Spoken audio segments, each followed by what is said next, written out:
পাপ থেকে বাঁচার অনেকগুলা উপায় আপনাদের সামনে বলবো ইনশাআল্লাহ। এর মধ্যে আজকে নির্বাচিত 15টা উপায় বলবো। কয়টা? 15টা। তাহলে মাথাটা এখন আবার ঠান্ডা করেন, সবাই মনোযোগ দিয়ে শুনেন, যেন এদিক সেদিক মাথা না যায়। একটু মনে রাখবেন, বাসায় গিয়ে আরেকজনের দাওয়াত দিবেন। 1 নাম্বার, খাঁটি তওবা করা। কি করা? 28 পারা 20 নম্বর পৃষ্ঠা, হাফিজি কোরআন মাজিদ অনুযায়ী শেষ পৃষ্ঠা, 20 নম্বর পৃষ্ঠা। আল্লাহ বলেন সূরা তাহরিমের 8 নম্বর আয়াত, ইয়া আইয়ুহাল্লাযীনা আমানু তুবু ইলাল্লাহি তাওবাতান নাসুহা। হে ঈমানদারগণ, তোমরা আল্লাহর কাছে খাঁটি তওবা করো। কি লাভ? আসা রব্বুকুম আইয়ুকাফিরা আনকুম সাইয়্যাতিকুম, আশা করা যায় তোমাদের রব তোমাদের সমস্ত পাপ সমূহ ক্ষমা করে দিবেন। খাঁটি তওবা করলে সমস্ত পাপ আল্লাহ মাফ করে দিবেন। আর কি লাভ? ওয়ায়ুদখিলাকুম জান্নাত, মরণের পর অনন্ত চিরস্থায়ী জায়গা, চিরস্থায়ী বসবাসের জায়গা, জান্নাতের মেহমান বানায়া দিবেন। ওয়ায়ুদখিলাকুম, প্রবেশ করাবেন তোমাদেরকে, জান্নাতিন, চিরস্থায়ী বসবাসের ঠিকানা জান্নাতে। ইবনে মাজাহ হাদিসের কিতাব 4250 নম্বর হাদিস। এই হাদিসের বর্ণনা, ক্বালা রাসূলুল্লাহ সাল্লাল্লাহু আলাইহি ওয়াসাল্লাম, আত-তাইবু মিনাজ যামবি কামান লা যামবালা। নবী বলেন, গুনাহ থেকে তওবাকারী এমন হয়ে যায় যেন তার কোনো গুনাহ নাই। গুনাহ থেকে তওবাকারী এমন হয়ে যায় যেন তার কোনো গুনাহ নেই। ইবনে মাজার 4251 নম্বর হাদিস, ক্বালা রাসূলুল্লাহ সাল্লাল্লাহু আলাইহি ওয়াসাল্লাম, কুল্লু বনি আদম খাত্তাউন ওয়া খায়রুল খাত্তাইনা আত-তাওয়াবুন। নবী বলেন, সমস্ত আদম সন্তান সাধারণত কম বেশি পাপ করে। এই পাপীদের মধ্যে তারাই হলো সবচেয়ে উত্তম যারা তওবা করে। আদম সন্তান পাপ করবে, এটাই স্বাভাবিক। নবী বলেন, এই পাপীদের মধ্যে যারা তওবা করবে, আমি নবী তাদেরকে সর্বোত্তম বলে ঘোষণা করলাম। পাপ আমাদের হয়, কম বেশি পাপ হয়। পাপীদের মধ্যে যারা তওবা করে, নবীজির ভাষায় তাদেরকে রাসূল সাল্লাল্লাহু আলাইহি সাল্লাম শ্রেষ্ঠ বলেছেন, খায়র বলেছেন, উত্তম বলেছেন। শোনো, তোমাদের পাপ হবে, তোমাদের মধ্যে তারা উত্তম, তারা দামি যারা বেশি তওবা করে। হাদিসের কিতাব ইবনে মাজাহ 4253 নম্বর হাদিস। এই হাদিসের অনুবাদটা মন দিয়ে শোনেন কি কয়, ইন্নাল্লাহা লা ইয়াকবালু তাওবাতাল আবদি মা লাম ইউগারগির। আল্লাহ বান্দার তওবা ততক্ষণ কবুল করেন যতক্ষণ প্রাণ কণ্ঠাগত না হয়।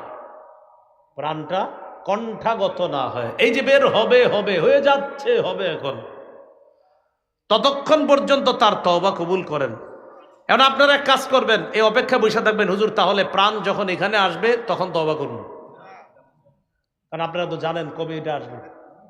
তাহলে নাউজুবিল্লাহ, এরকম না, বরং আগামীকাল না, এখনই মনে মনে সবাই তওবা করে ফেলেন, আল্লাহ আমারে মাফ করে দেন, তওবা করে ফেলেন মনে মনে এখনই। কাউরে বলা দরকার নাই, আপনি এখনই তওবা করেন। কিছু বিষয়ে দেরি করবেন না, এর মধ্যে একটা হলো তওবা। আপনারে কেউ গিয়ে নামাজের দাওয়াত দিছে, ভাই চলেন না নামাজটা বইরা আসেন, আসর নামাজ, এটা বললেন না আগামীকাল পড়বো। আপনি আসরের নামাজটা আজকে পড়েন, আগামীকাল বাঁচবেন, এটার নিশ্চয়তা কোথায়? আল্লাহ আমাদেরকে কথাগুলা বোঝার তৌফিক দান করেন। তিরমিজি শরীফের একটি হাদিস শুনেন, 3538 নম্বর হাদিস। মুসলিম শরীফে হাদিসটা অনেক বড় আসছে, আর তিরমিজি শরীফে হাদিসটা শর্টে আসছে। এক ব্যক্তি সফরে বের হইছে, তার সাথে বাহন আছে, খানা আছে, পানি আছে, পাথেও আছে সফরের। এই লোকটা সফর করতে করতে হঠাৎ এক জায়গায় তার ক্লান্তি আসছে। ক্লান্তি দূর করার জন্য এক জায়গায় সফর বিরতি দিচ্ছে। বিরতি দেওয়ার পর একটু বিশ্রাম নিবে, ওই টাইমে তার চোখ লেগে গেছে। চোখ লাগার পর হঠাৎ চোখ খুলছে, চোখ খোলার পর দেখে তার বাহনটা নাই, তার খানা নাই, তার পানি নাই। সফরে যাওয়ার জন্য যে তার পাথেও ছিল, সফরের সামগ্রী ছিল, এইগুলা সব নাই। এই লোকটা এত পেরেশান হয়ে গেল, চিন্তায় পড়ে গেল, আমি কি বাসায় ফিরে যাব, না যেখানে সফরে রওনা করলাম সেখানে যাব। চিন্তা করলো বাড়িতে যদি ফিরে যাই তাও মারা যাবো না খাইতে না খাইতে। সফর যেখানে রওনা করছি সেখানেও যদি যাই তাও মারা যাবো না খাওয়া, কারণ খানাও নাই পানিও নাই। একটা মানুষ কতদিন না খায়া আর পানি ছাড়া থাকতে পারে? তো ওই ব্যক্তি সিদ্ধান্ত নিল, যাক মরণ যখন হবে এখানেই মরি। তো উনি মরার জন্য ওখানেই আবার বসে গেছে। বসার পর হঠাৎ চোখে ঘুমাইসে পড়ছে, আবার ঘুমাইছে। ঘুম থেকে চোখ খুলছে, হঠাৎ চোখ খোলার পর দেখে তার হারিয়ে যাওয়া বাহন, খানা, পানি, সফরের যে সামগ্রী নিয়ে ওই বাহনটি উপস্থিত হয়ে গেছে। খুশিটা কেমন হবে বলেন? হ্যাঁ, রসুল হাদিসের মধ্যে বলছে বিশিদ্দাতিল ফারহি। বিশিদ্দাতিল ফারহির অনুবাদ হলো খুশির অতি সহ্যে। আর আমাদের কুমিল্লার বাংলাটা হলো খুশির ঠেলায়। আমরা কি বলি? খুশির ঠেলায়। মানে হাদিসের সুন্দর বাংলা হলো খুশির অতি সহ্যে। আমাদের দেশীয় ভাষা হলো খুশির ঠেলায়। ওই লোকটা আল্লাহরে বলতেছে, আল্লাহুম্মা আনতা আবদি ওয়া আনা রব্বুকা। আল্লাহ তুমি হলো আমার বান্দা, আমি তোমার রব। বুঝছেন নি কিছু? কথা কি সঠিক না উল্টো হয়েছে? নবীজি বলেন খুশির কারণে ওই লোকটার মাথা ঠিক নাই। লোকটা কিন্তু মনের কথা বলে নাই, এটা কিন্তু লোকটা মুখ দিয়ে বলছে। তার মনের কথা হলো, আল্লাহ আপনি আমার প্রকৃত রব, আপনি আমার আসলেই রব। এটা হলো তার মনের কথা। আর আমি আপনার গোলাম, এটা হলো মনের কথা। খুশির ঠেলায়, খুশির কারণে বলে, আল্লাহ আপনি আমার গোলাম, আমি আপনার রব। আসলে কিন্তু ওর মাথা ঠিক নাই, এত খুশি। নবীজি বলেন, আল্লাহু আফরাহু বিতাওবাতি আহাদিকুম মিন আহাদিকুম বিদাল্লাতিহি ইযা ওয়াজাদাহা। তোমাদের কেউ হারিয়ে যাওয়া বাহন ফিরে যাওয়ার পর যেই পরিমাণ খুশি হয়, তোমাদের কেউ যদি তওবা করো, ওই তওবার কারণে আল্লাহ পাক রব্বুল আলামিন ওই হারিয়ে যাওয়া বাহন ফিরে পাওয়া ব্যক্তির চাইতে কোটি গুণ বেশি খুশি হয়ে যায়। বেটা এত খুশি হইছে, খুশিতে যে কি বলছে মাথা ঠিক নেই। নবীজি বলেন, তোমরা তওবা করলে এর চেয়ে কোটি গুণ বেশি খুশি হয় আল্লাহ। তাহলে তওবা কালকে, এখন। সহিহ মুসলিমের বর্ণনা, মুসলিম শরীফের 2759 নম্বর হাদিস, 2759। এই হাদিসের মধ্যে আসছে, এখন কি রাত না দিন? আচ্ছা, আল্লাহ যদি বাঁচায় রাখে, কালকে ফজরের পর যেটা শুরু হবে এটাকে কি বলা হবে? দিন। আচ্ছা, ক্বালা রাসূলুল্লাহ সাল্লাল্লাহু আলাইহি ওয়াসাল্লাম, ইন্নাল্লাহা ইয়াবসুতু ইয়াদাহু বিল্লাইল লিয়াতুবা মুসিউন নাহার ওয়া ইয়াবসুতু ইয়াদাহু বিন-নাহার লিয়াতুবা মুসিউল লাইল। রব রাতের বেলা ক্ষমার হাত বাড়ায়া দেয়, দিনের পাপীরা যেন আল্লাহর কাছে তওবা করে। আর দিনের বেলা রব তার ক্ষমার হাত প্রসারিত করে দেয়, রাতের পাপীরা যেন আল্লাহর কাছে তওবা করে। হাদিস দ্বারা বোঝা যায় 24 ঘন্টা আল্লাহ তার ক্ষমার হাত প্রসারিত করে দেয়। আর কেমন যেন বলে, ও বান্দা আমার কাছে ক্ষমা চাও, আমি তোমাকে ক্ষমা করে দিব। তাহলে রব ক্ষমা করে কখন? 24 ঘন্টা। কখন জানেন? আল্লাহর কাছে ক্ষমা চাইলে আল্লাহ খুব খুশি হয়। এই যে বলি আল্লাহ মাফ করেন, আল্লাহ মাফ করেন, আল্লাহ মাফ করেন, আল্লাহ আল্লাহ আল্লাহ মাফ করে দেন, আল্লাহ মাফ করে দেন, বারবার আল্লাহরে বলি, আল্লাহ খুশি হয়। আমারে যদি আপনারা 5 বার ডাক দেন, আরিফ কথা আছে বলেন, আরিফ কথা আছে বলেন, কথা আছে আরিফে, বারবার পেট পেট করেন, বলেন কি বলবেন? তাহলে 5-6 বার বললে রাগ হয়ে যায়। বাবাকে আব্বা, হ্যাঁ বল কি বলবি, আব্বা বল কি বলবি, 5-6 বার বলার পর আব্বা বলে, আরে কি বলবি বল। আম্মা জন্মদানকারিনী মাকে বলেন, রান্না করতে, আম্মা কথা আছে। বাচ্চাও যদি, বাচ্চারা মা কত আদর করে, 5-6 বার আম্মা আম্মা আম্মা আম্মা আম্মা। 7-8 বার যখন বলে, কি হয়েছে তোর ক। তাহলে দুনিয়ার মানুষকে একটু বেশি ডাকবেন, স্বভাব হলো মানুষ রাগ করে। হাদিসে আসছে, নবী বলেন আল্লাহরে না ডাকলে আল্লাহ রাগ করে। মানুষের কাছে চাইলে মানুষ রাগ করে। ভিক্ষুক এসে ভিক্ষা চায়, স্যার 10টা টাকা দেন, নে। আবার এসে করে, স্যার 10টা টাকা দেন, নে। আবার আস, কিরে কতবার দিব, এতবার আসা লাগে। আচ্ছা, তাহলে দুনিয়ার মানুষের স্বভাব, যতবার চাইবেন একটু বেশি চাইলে রাগ হয়ে যায়। রসুল বলেন, মান লাম ইয়াসআলিল্লাহ ইয়াগদাব। আল্লাহর কাছে না চাইলে আল্লাহ রাগ করে, একটু মিলাম না কথাটা? বান্দার কাছে চাইলে বান্দা রাগ করে, রবের কাছে না চাইলে রব রাগ করে। তাহলে বলেন তো রাগ করে না কে? না চাইলে রাগ করে কে? আর চাইলে রাগ করে না কে? বলেন তো কে এমন যাকে যত ডাকি তিনি রাগ করে না? আবার বলেন লাখ কোটি বারও যদি একজনকে ডাকি তিনি রাগ করে না, তিনি কে? অতএব যত বেশি পারা যায় কাকে ডাকা? মাশাআল্লাহ, এই তো বুঝছেন। আল্লাহ মাফ করেন, আল্লাহ মাফ করেন, আল্লাহ মাফ করেন, আল্লাহ মাফ করেন। ভাই কথাগুলো বুঝছেন? তাহলে যত বেশি আল্লাহর কাছে তওবা করা। তাহলে বলেন তো গুনাহ মাফের কয়টা উপায় বলবো আপনাদের সামনে? এক নাম্বার কি গেল? তওবা। তওবার শর্ত কি? শর্তগুলো একটু মনে রেখেন, কাজে লাগবে। মুহাদ্দিসিনে কেরাম তওবার 3টা শর্ত লেখছে, ফকিগণ আরেকটা অ্যাড করছে। তাহলে মোট কয়টা হলো? 4টা। প্রথম 3টা শুনেন। 1 নাম্বার, পূর্বে যে গুনাহ করছেন এটার জন্য অনুতপ্ত হওয়া, প্রথম শর্ত। ইবনে মাজার 4252 নাম্বার হাদিসে আসছে আন-নাদামু আত-তাওবা, আন-নাদামু আত-তাওবা, অনুতপ্ত হওয়াটাই তওবা। চলেন মনে মনে কয়েক সেকেন্ডে সবাই অনুতপ্ত হয়ে যায় আগের গুনাহের জন্য। মনে মনে অনুতপ্ত হলেই হবে, আল্লাহ আমি যে আগের ওই গুনাহটা আমি অনুতপ্ত। রাসূল বলেন অনুতপ্ত হওয়াটাই তওবা।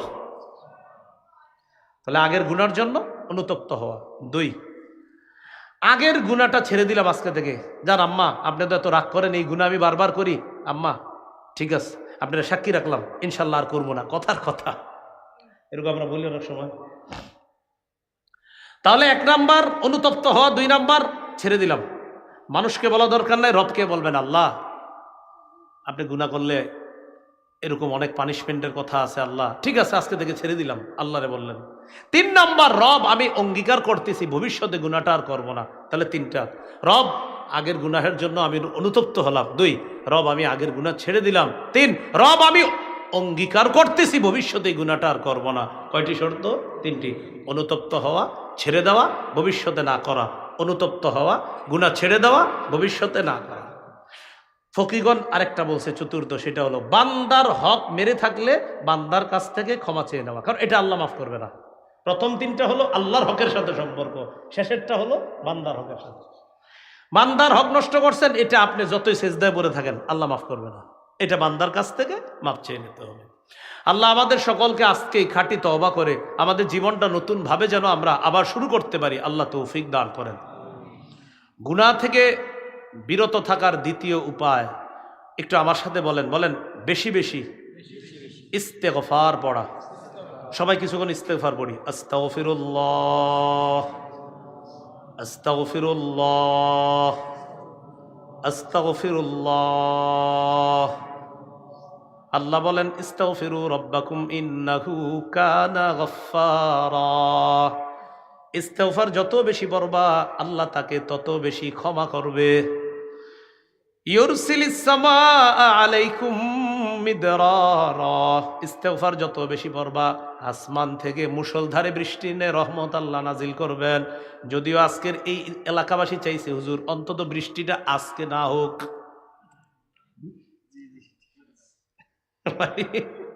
যারা মাহফিল করে ওই এলাকাবাসী খালি চায় আল্লাহ আপনি বৃষ্টিটা আগে পরে দিয়ে দেন না, আমগো মাহফিলের দিন দিয়েন না।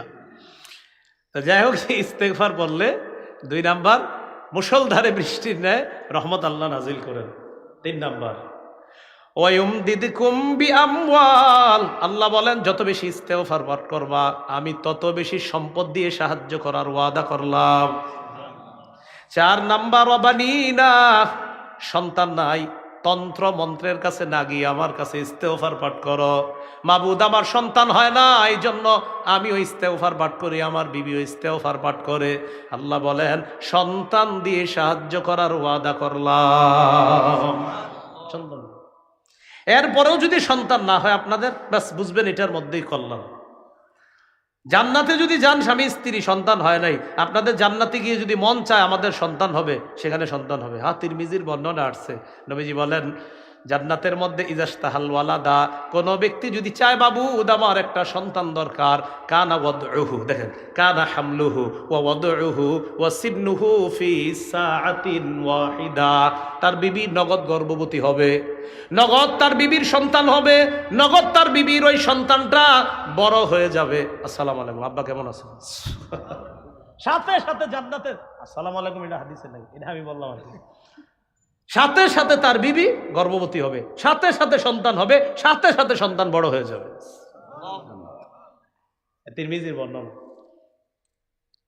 তাহলে হ্যাঁ অবশ্যই মাশাআল্লাহ, আল্লাহ যা চায় এটা, ওই উনি সুন্দর কথা বলছে, কোরআনে আছে ফিহা মা তাশতাহি আনফুসুকুম, যা চায় সেটাই হবে। তো এই জন্য এই কথা শোনার পর আপনার ওই এক জায়গায় আর কি আমার একজনে বলে ফেলছিল হুজুর সন্তান হবে কিনা, গণচক্রে আমি হ্যাঁ সন্তানও তো হবে। তা আপনাদের এর মনে বললো সন্তান হবে, আমি হ্যাঁ তিরমিজির হাদিসে আছে, নবী বলছে সন্তান চাইলে সন্তানও হবে। তাহলে আমাদের আলোচনা চলতেছে ইস্তেগফার, 2 নম্বর গুনাহ মাফের উপায়। তো ইস্তেগফারের 1 নম্বর উপকার, যত বেশি ইস্তেগফার পড়বেন গুনাহ ঝরতে থাকবে। আমরা যে আজকে 4 বার 5 বার বললাম, বিশ্বাস করেন প্রতিবারে আল্লাহ আমাদের গুনাহ মাফ করছে, গুনাহ মাফ করছে। আপনাদেরকে একটা বুদ্ধি শিখাই।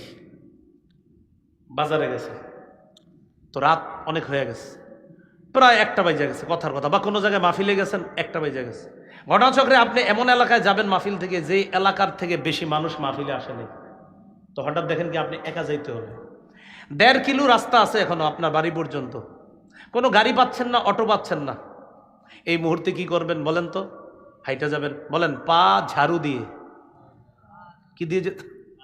পা ঝাড়ু দিয়ে যেতে হবে, পা ঝাড়ু না, পা ঝাড়ু দিয়ে যেতে হবে। এখন এই যে পা ঝাড়ু দিয়ে যাবেন, সেটার জন্য শক্তি খরচ হয়। হ্যাঁ, হাঁটতে কি শক্তি খরচ হয় না? এক বুদ্ধি করবেন, আল্লাহ আপনি কোরআনে বলছেন ইস্তেগফার বললে শক্তি বাড়ে, যেহেতু আমি বাড়িতে যাইতে 1.5 কিলো রাস্তা হাঁটতে হবে, প্রথমে 10 বার 20 বার 50 বার যতবার পারেন ইস্তেগফার পড়বেন, এই নিয়তে। আল্লাহ কোরআনে আপনি এক জাতিকে বলছেন ইস্তেগফার পাঠ করো, ইয়াজিদকুম কুওয়াতান ইলা কুওয়াতিকুম, ইস্তেগফার পড়ো, আমি তোমাদের বর্তমান শরীরে যে শক্তি, এই শক্তির সাথে আরো শক্তি অ্যাড করে দিব। আল্লাহ আপনি কোরআনে বলছেন শক্তি বাড়ে ইস্তেগফারে, আমি ইস্তেগফার বললাম, এই যে হাঁটবো আমার শক্তি খরচ হবে, আপনি শক্তি অ্যাড করে দেন। ভাই কোরআনে বলছে ইস্তেগফার বললে শক্তি বাড়ে, তো কেন আমি আপনি বলবো না? মা বোনরা কাপড় ধুইতেছে, কাপড় ধুইতেছে, শক্তি খরচ হয়নি? বুদ্ধি দিয়ে দেন যে শক্তি খরচ হবে, তুমি তো কি করবা, খাটের উপরে গিয়ে হয়তো কি করে মা বোনরা, যে ওহ ক্লান্ত হয়ে গেছে, এরা কি করে খাটের উপরে হয়তো আপনার যাওয়ার পরে রিমোটটা হাতে নিয়ে হয়তো কিছু করে, কথার কথা।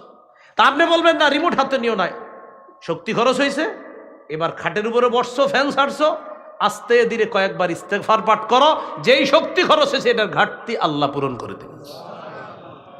কোরআনে আল্লাহ বলে দিচ্ছে, এরপরে আমরা না শক্তি সঞ্চয় করতে চাই না।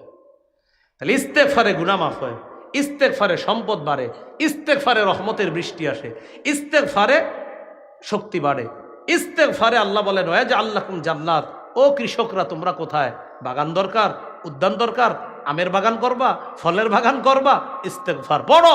এক জাতিকে আল্লাহ ওয়াদা করছে, আমি তোমাদেরকে দুনিয়াতে ফল মূলের বাগান উদ্যান দেওয়ার ওয়াদা করলাম। পড়বো নি?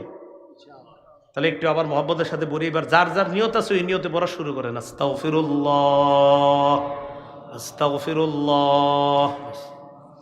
আল্লাহ আমাদেরকে বেশি বেশি আমল করার তৌফিক দান করেন। গুনাহ মাফের 3 নাম্বার উপায়, এটা আমার সাথে বলতে হবে, বলেন ক্ষমার আশায় আল্লাহর কাছে বারবার ক্ষমা চাওয়া। আল্লাহ বলে, বলেন আল্লাহ বলে, বান্দা ক্ষমার আশায় যতবার ক্ষমা চাও ততবার আমি মাফ করে দিই। বলেন এতে আমি আল্লাহ কারো পরোয়া করি না। তিরমিজির বর্ণনা 3540 নম্বর হাদিস, হাদিসে কুদসির মধ্যে আল্লাহ বলেন, ইয়াবনা আদম ইন্নাকা মা দাউতানি ওয়া রাজাউতানি গফারতু লাকা আলা মা কানা ফিকা ওয়ালা উবালি। হে আদম সন্তান, ক্ষমার আশায় তুমি আমাকে যতক্ষণ ডাকবা আমি ততক্ষণ তোমাকে ক্ষমা করতেই থাকবো, এতে আমি আল্লাহ কারো পরোয়া করি না।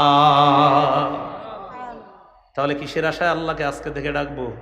আল্লাহ মাফ করেন, আল্লাহ মাফ করেন। আল্লাহুম্মা গফিরলি, আল্লাহুম্মা গফিরলি, আল্লাহুম্মা গফিরলি, আল্লাহুম্মা গফিরলি। অথবা কোরআনের ওই দোয়াটা পড়তে পারেন, রব্বি গফির ওয়ারহাম, রব্বি গফির ওয়ারহাম ওয়া আনতা খায়রুর রাহিমিন, রব্বি গফির ওয়ারহাম ওয়া আনতা খায়রুর রাহিমিন। 18 পারা 8 নম্বর পৃষ্ঠা, সূরা মুমিনুনের একদম শেষ আয়াতটা হাফিজি কোরআন মাজিদে দেখে নেবেন। আজকে বাসায় গিয়ে দোয়াটা শিখবেন, রব্বি গফির ওয়ারহাম ওয়া আনতা খায়রুর রাহিমিন। রব আমাকে মাফ করেন, অরহাম আমারে দয়া করেন, আপনি তো শ্রেষ্ঠ দয়ালু। আল্লাহ শিখিয়ে দিচ্ছে। সুবহানাল্লাহ। কিসের আশায় রবকে ডাকবো? ক্ষমার আশা। এগুলো 3 নাম্বার। 4 নাম্বার গুনাহ মাফের উপায়, রাসূলুল্লাহ সাল্লাল্লাহু আলাইহি সাল্লামের আনুগত্য করা। তো এই যুগে নবীর আনুগত্য করা মানে রাসূলের সুন্নতের আনুগত্য করা, অনুসরণ করা। সূরা আলী ইমরানের 31 নম্বর আয়াতে আল্লাহ বলেন, কুল ইন কুনতুম তুহিব্বুনাল্লাহ ফাত্তাবিউনি ইউহিব্বুকুমুল্লাহ ওয়া ইয়াগফির লাকুম যুনুবাকুম। নবী আপনি বলেন, যদি তোমরা আল্লাহকে ভালোবাসো তাহলে আমার অনুসরণ করো। উপকার কি? আল্লাহ তোমাদেরকে ভালোবাসবেন, তোমাদের গুনাহগুলা মাফ করে দিবেন। আমরা যদি সুন্নতের অনুসরণ করি আল্লাহ আমাদেরকে ভালোবাসবে, আল্লাহ আমাদের গুনাহগুলা মাফ করে দিবে। গুনাহ মাফের 5 নাম্বার উপায়। এই উপায়টা জানার পর মানে একটু শিখে আমরা আমলটা কারা কারা করবো হাত তুলে দিয়ে অঙ্গীকার করতে হবে, সহজ একদম। বাকি শিখতে হবে। ওলামা হজরতদের শিখার আছে, অন্যরা আপনারা শিখে নেবেন। ওলামা হজরতরা এটা সহজে শিখে ফেলছে। বলেন আজান দেওয়া। আজান দেওয়া তো বিশুদ্ধভাবে সব আলেমরা পারে। যাদের আজান শুদ্ধ নাই তারা বিশুদ্ধভাবে আজানটা শিখা এই এলাকার কোনো মসজিদে গিয়ে চান্স দিবেন, মুয়াজ্জিন সাহেবের গিয়ে বলবেন আজকে আমার একটু চান্স দেন। কেন? আল্লাহ রাসূল হাদিসে বলছে আজানের আওয়াজ যতটুকু যায় অতটুকু মাফ করে দেওয়া হয়। আবু দাউদের 515 নম্বর হাদিস, রাসূলুল্লাহ সাল্লাল্লাহু আলাইহি সাল্লাম বলেন, আল মুআজ্জিনু ইউগফারু লাহু মাদা সাউতিহি, মুয়াজ্জিনের আজানের আওয়াজ যেই পরিমাণ যায় এই পর্যন্ত তাকে ক্ষমা করে দেওয়া হয়। ওয়া ইয়াশহাদু লাহু কুল্লু রাতবিন ওয়া ইয়াবিস, মুয়াজ্জিনের আওয়াজ যতটুকু যায় এই জায়গার মধ্যে যত শুষ্ক ভিজা যা কিছু আছে কিয়ামতের মাঠে সব কিছু মুয়াজ্জিনের পক্ষে আল্লাহর কাছে সাক্ষী দিবে। আজান শিখবেন নি? না আপনার আজান দেন না, কয় কি করো তুমি? তো উনিও লজ্জা করে আমি মুয়াজ্জিনি করি, মানে মুয়াজ্জিনি এটা লজ্জা। নাউজুবিল্লাহ। দেখছেন হুজুর, আমি এক মসজিদের মুয়াজ্জিন। তো মুয়াজ্জিন মানে আপনি তো গর্বের সাথে বলবেন মুয়াজ্জিন। আল্লাহ কোরআনে বলছে ওমান আহসানু কাওলাম মিম্মান দাআ ইলাল্লাহ, ওই ব্যক্তির চেয়ে উত্তম কথা আর কার যে মানুষকে আল্লাহর দিকে ডাকে। এই উত্তম কথা আর কার? এর দ্বারা 1 নম্বর উদ্দেশ্য মুহাম্মদ সাল্লাল্লাহু আলাইহি সাল্লাম। আম্মা জান আয়েশা সিদ্দিকা বলেন আয়াতের 2 নম্বর উদ্দেশ্য পৃথিবীর সমস্ত মুয়াজ্জিন। মেয়ে কার কাছে বিয়ে দিয়েছেন? তো কয় না যে ছেলে মুয়াজ্জিন। গর্বের সাথে বলবেন মুয়াজ্জিন, গর্বের সাথে। সত্যি বলছি, গর্বের সাথে বলবেন। এই গেল 5 নম্বর। এই জন্য মুয়াজ্জিন যারা আছে মসজিদের এদেরকে সম্মান করেন। ইমাম সাহেব খতিব সাহেবদের তো বেতন দেন, মুয়াজ্জিন সাহেবেরও যথেষ্ট বেতন করার চেষ্টা করবেন। ইমাম সাহেব যারা আছেন আপনারা একটু মুয়াজ্জিনদের প্রতি খেয়াল রাখতে হবে। ওলামা হযরত যারা আছেন, হ্যাঁ ইনশাআল্লাহ বলেন ইনশাআল্লাহ। তাহলে ইমাম সাহেবেরও আমরা মর্যাদা দিব, খতিব সাহেবেরও মর্যাদা, মুয়াজ্জিন সাহেবেরও আমরা পাশাপাশি অন্তত তার কাছাকাছি মর্যাদা দেওয়ার চেষ্টা করব। বলেন ইনশাআল্লাহ। 6 নাম্বার, এটা আপনারা চাইলে আজকে পারেন। 6 নাম্বারটা 2 রাকাত নামাজ পড়া। কয় রাকাত? 2 রাকাত। তো আগামীকাল বাঁচবেন কিনা জানা নাই, আজকেই বাসায় গিয়ে আপনার কোনো গুনাহের মনে কইরা আপনি 2 রাকাত নামাজ পড়তে পারেন। আবু দাউদের 1521 নম্বর হাদিস, মা মিন আবদিন ইউযনিবু যামবান, কোন ব্যক্তি যদি গুনাহ করে ফায়ুহসিনুত তাহুরা, সুন্দরভাবে পবিত্রতা অর্জন করবে, করার পর ফায়াকুমু ফায়ুসাল্লি রাকাতাইন, দাঁড়িয়ে 2 রাকাত নামাজ পড়বে, ইল্লা গফারাল্লাহু যামবা, নামাজ শেষ তার গুনাহ মাফ। আজকেই 2 রাকাত পড়তে পারেন যে আল্লাহ আমি তো এরকম ওই গুনাহগুলা করছি, আমি আর করবো না মাবুদ, 2 রাকাত নামাজ এই নিয়তে পড়তেছি, বাস নামাজ পড়বেন, গুনাহ মাফ হয়ে যাবে। এ গেল 6 নাম্বার উপায়। 7 নাম্বার 5 ওয়াক্ত ফরজ নামাজ পড়া। কয় ওয়াক্ত? 5 ওয়াক্ত। সহিহ বুখারীর বর্ণনা 526 নম্বর হাদিস, এক ব্যক্তি নবীর কাছে আসছে, আয়েশা বলে হুজুর আমি তো অপরাধ করে ফেলছি। ইতিমধ্যে সূরা হুদের 114 নম্বর আয়াত আল্লাহ নাজিল করে দিস, ওয়াকিমিস সালাতা তারাফাইন নাহার ওয়া যুলাফাম মিনাল লাইল, দিনের 2 অংশে 2 প্রান্তে নামাজ পড়ো, রাতের কিছু অংশে মানে 5 ওয়াক্ত নামাজ পড়ো। ইন্নাল হাসানাত ইউযহিবনাস সাইয়্যাত, পুণ্য পাপকে বিলীন করে দেয়, পাপকে মিটিয়ে দেয়। মানে 5 ওয়াক্ত নামাজ তোমার পাপগুলোকে মিটিয়ে দিবে। তো উনি বললেন, হুজুর এটা কি আমার জন্য খাস? না, সবার জন্য। নবীজি বললেন, না, লিজামিই উম্মতি কুল্লিহিম, আমার সমস্ত উম্মতের জন্য এই অফার চলতে থাকবে। 5 ওয়াক্ত নামাজ। কয় নাম্বার গেল? 7। 8 নাম্বার জামাতের সাথে নামাজ পড়া। মুসলিম শরীফের 2764 নম্বর হাদিস, এক ব্যক্তি এসে নবীজিরে বলতেছে, হুজুর আসবতু হাদ্দান ফাআকিমাহু আলাইয়া, আমি এমন গুনাহ করছি যেই গুনাহ মনে হয় আমি শেষ, হুজুর আমি শেষ, আমার তাড়াতাড়ি শাস্তি দেন। তো ইতিমধ্যে ফরজ নামাজের সময় হয়ে, জামাতের সময় হয়ে গেছে। নবীজি নামাজে দাঁড়াইলেন, আল্লাহু আকবার। যে ব্যক্তি নবীর কাছে আসছে তিনিও জামাতে নামাজ পড়ছে। নামাজ শেষ হওয়ার পর উনি বললেন, হুজুর আমার ব্যাপারটা, ওই যে গুনাহ করছি, কেমনে মাফ হইব? নবীজি বললেন, আহাদারতাস সালাতা মানা, আমাদের সাথে জামাতে নামাজ পড়ছো? কয় জি। নবীজি বললেন, গুফির লাকা, জামাতে নামাজ পড়ছো, তুমি যে অপরাধের কথা আমার কাছে নিয়ে আসছো মাফ হয়ে গেছে। 8, হ্যাঁ 8 গেল। গুনাহ মাফের উপায় 9 নাম্বার উপায়, এটা একটু আমার সাথে বলেন। পাপ হয়ে গেলে সাথে সাথে একটি ভালো কাজ করব। পাপ হয়ে গেলে সাথে সাথে একটি ভালো কাজ করব। তিরমিজির বর্ণনা 1987 নম্বর হাদিস, নবী তার সাহাবী আবু যর গিফারিকে বলেন, আবু যর ইত্তাকিল্লাহ হাইসুমা কুনতা, যেখানে থাকো আল্লাহকে ভয় করো, ওয়া আতবিইস সাইয়্যাতাল হাসানাতা, একটা গুনাহ হয়ে গেলে সাথে সাথে একটা ভালো কাজ করবা, তোমার ওই ভালো কাজটা আশা করি তোমার মন্দ কাজটাকে মিটাইয়া দিবে। 10 নম্বর জিকিরের মজলিসে বসা। আপনারা এখন যেখানে বসা এটা জিকিরের মজলিস। পুরাটা মজলিস ফেরেশতারা বেষ্টন করে প্রথম আসমান পর্যন্ত গেছে। ফেরেশতাদেরকে আল্লাহ লম্বা আলোচনার পর শেষে বলে, ইশহাদু আন্নী কদ গফারতু লাহুম, সাক্ষী থাকো আমি তাদেরকে মাফ করে দিলাম। 11 নম্বর জিকির করা। মনে রাখেন 10 আর 11টা একটু পার্থক্য। 10 হলো জিকিরের মজলিসে বসা, আর 11 নম্বর জিকির করা। 10 নম্বরের দলিল দিইনি। 10 নম্বরের দলিলটা হলো সহিহ বুখারীর 6408 নম্বর হাদিস। আর 11 নম্বর জিকির করা দলিল বুখারীর 6405 নম্বর হাদিস। এই হাদিসের মধ্যে আসছে রাসূল সাল্লাল্লাহু আলাইহি সাল্লাম বলেন, মান সাব্বাহাল্লাহ, কোন ব্যক্তি যদি তাসবিহ পাঠ করে, অথবা মান ক্বালা ফিল ইয়াউমি সুবহানাল্লাহি ওয়া বিহামদিহি মিআতা মাররা, একটু পড়েন সুবহানাল্লাহ, সুবহানাল্লাহি ওয়া বিহামদিহি, সুবহানাল্লাহি ওয়া বিহামদিহি, সুবহানাল্লাহি ওয়া বিহামদিহি, বাস এটুকুই 100 বার। কয়বার? এটা যদি কেউ নিয়মিত 100 বার পরে, হুত্তাত খাতায়াহু ওয়া ইন কানাত মিসলা জাবাদিল বাহরি, সমুদ্রের ফেনা পরিমাণ গুনাহ মাফ। না আপনারা বলেন না, নামাজের আগে মসজিদে যাবেন, খালি গল্প করবেন, ছোট মেয়েটার বিয়ে হয়েছিনি, বড়টার বিয়ে হয়েছিনি, এই গল্প জুড়বেন। কি ক্ষেতের কি অবস্থা, সার দিছনি, এইগুলো আলাপ করে মসজিদে বসে। নামাজের 10 মিনিট বাকি আছে, তেলাওয়াত করেন। নামাজের 10 মিনিট বাকি, সুবহানাল্লাহ পড়েন। নামাজের 10 মিনিট বাকি, আস্তাগফিরুল্লাহ পড়েন। এইগুলা না করে আপনার কি অবস্থা, আপনার ক্ষেত্রেদের কি খবর? আরে ভাই কেন এইগুলা বলেন? আমরা অযথা কথা বলবো না, বলেন জিকির করব। বলেন কি করব? তাহলে নামাজের আগে মসজিদে ইমাম সাহেব এখনো জামাত দাঁড়াইতে 15 মিনিট বাকি বা 10 মিনিট বাকি, ইমাম সাহেব 10 মিনিট পরে আসবে, জামাত দাঁড়াবে। এই 10টা মিনিট 15 মিনিট আমরা যে মসজিদে বসে থাকবো, সবাই বলেন ইনশাল্লাহ কি করব? জিকির, তেলাওয়াত করব বা জিকির করব বা নফল নামাজ পড়বো, যেটা সম্ভব হয়। নফলের সুযোগ হলে নফল, এটা আবার মাগরিবের আগে করা যাবে না। এটা করবেন হলো আপনার এশার নামাজের আগে করতে পারেন, জোহরের আগে করতে পারেন, এই সালাতগুলা। আবার আসরের আগে, হ্যাঁ আসরের আগেও পারেন। আল্লাহ আমাদেরকে আমল করার তৌফিক দান করেন। কত গেল? 11। 12 নাম্বার, এটা গুরুত্বপূর্ণ। 12 নাম্বারটা বলেন হিম্মত করা। এটা আমার দিকে তাকান, হিম্মত কি? করবো না, না না না আমি করবো না, না আমি করবো না, না আমি করবোই না, এটা হিম্মত। আমি করবোই না, হিম্মত।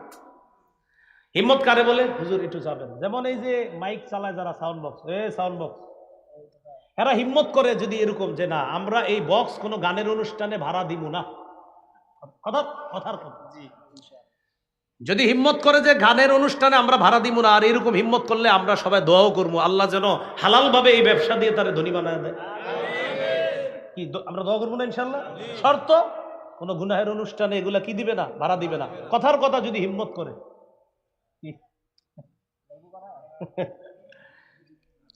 তাই হিম্মত করা যে আমি এটা করবো না, এটা গুরুত্বপূর্ণ। 12 নাম্বার মুসলিমের বর্ণনা, আল মুমিনুল কবিয়্যু খায়রুন ওয়া আহাব্বু ইলাল্লাহ মিনাল মুমিনিদ দাঈফ। এই দুইজন আমরা, উনি গুনাহ করে না, আমি করি, উনি শক্তিশালী ইমানদার, আমি দুর্বল। নবী বলেন শক্তিশালী ইমানদারের দাম আল্লাহর কাছে দুর্বল ইমানদারের চাইতে অনেক বেশি। 12 গেল। 13 নাম্বার বলেন এই নিয়ত করা গুনাহের সুযোগ আসলেও গুনাহ করব না ইনশাআল্লাহ। গুনাহের সুযোগ আসলেও গুনাহ করব না। রাসূলুল্লাহ সাল্লাল্লাহু আলাইহি সাল্লাম বলেন মান হাম্মা বিসাইয়্যিআ ফালাম ইয়ামালহা, কেউ যদি গুনাহের নিয়ত করে সুযোগ পেয়েও যদি গুনাহটা না করে, কাতাবাহাল্লাহু লাহু ইনদাহু হাসানাতান কামিলা, আল্লাহ তাআলা পরিপূর্ণ একটা সওয়াব দান করবেন। 14 নাম্বার বলেন পাপ ছেড়ে দেওয়ার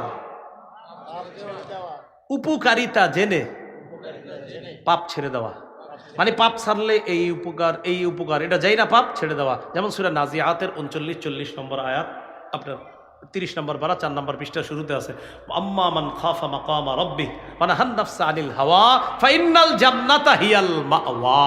যে ব্যক্তি রবের সামনে দাঁড়ানোর ভয় করে আর এই ভয়ে সে কুপ্রবৃত্তি থেকে নিজেরে বাঁচায়, গুনাহ ছেড়ে দেয়, তার ঠিকানা তো জান্নাত। 15 নম্বর আজকের সর্বশেষ কথা বলেন গুনাহের ভয়াবহতা জেনে, পাপের ভয়াবহতা জেনে পাপ ছেড়ে দেওয়া। তাই 14-15টা একটু মুখস্থ রাখবেন, পারলে এটা লেখা অন্যদেরকে বোঝায় দিবেন যে পাপ ছাড়ার উপকারিতা জেনে পাপ ছেড়ে দাও, পাপ করার ভয়াবহতা জেনে পাপ ছেড়ে দাও, পাপ ছাড়ার উপকারিতা জেনে পাপ ছেড়ে দাও, পাপ করার ভয়াবহতা জেনে পাপ ছেড়ে দাও। পাপ করার ভয়াবহতা এটা সূরা হাসরে আছে, হুয়াল্লাহুল্লাযী, ওই আয়াতটা একদম আগে দেখবেন, সূরা হাসরের 19 নম্বর আয়াত, ইত্তাকুল্লাহ ওয়াল তানজুর নাফসুম মা কদ্দামাত লিগাদ ওয়াত্তাকুল্লাহ। এই আল্লাহকে ভয় করো, আগামীকালকের জন্য কি পাঠাইছো একটু চিন্তা করো। আগামীকাল মানে ওই যে মরে যাবা, মরে যাওয়াটাই আগামীকাল, তখন ওই আগামীকালের জন্য কি পাঠাইলা সেটা কিন্তু একটু চিন্তা করবা। তাহলে আপনার টেনশনে আনা আমি কি ভালো করছি না পাপ করছি, সর্বনাশ যদি পাপ করি তো ভয়াবহ অবস্থা হবে আমার। তাহলে 14-15 নাম্বারটা আমরা বন্ধুদের কাছে ওইটা বলে দিব, শোনো বন্ধু, পাপ ছাড়ার উপকারিতা জেনে পাপ ছেড়ে দাও, পাপ করার ভয়াবহতা জেনে পাপ ছেড়ে দাও। আল্লাহ আমাদের সকলকে, প্রথম অংশে জানলাম কিছু পাপের কথা, দ্বিতীয় অংশে জানলাম পাপ ছাড়ার উপায় কিভাবে। আল্লাহ আমাদেরকে টোটাল আলোচনাটার উপর আমরা সবাই যেন পাপ মুক্ত জীবন যাপন করে কবরে গিয়ে আল্লাহর জান্নাতে সবার সাথে যেন আবার দেখা করতে পারি। আল্লাহ তৌফিক দান করেন। সুবহানাল্লাহি ওয়া বিহামদিহি।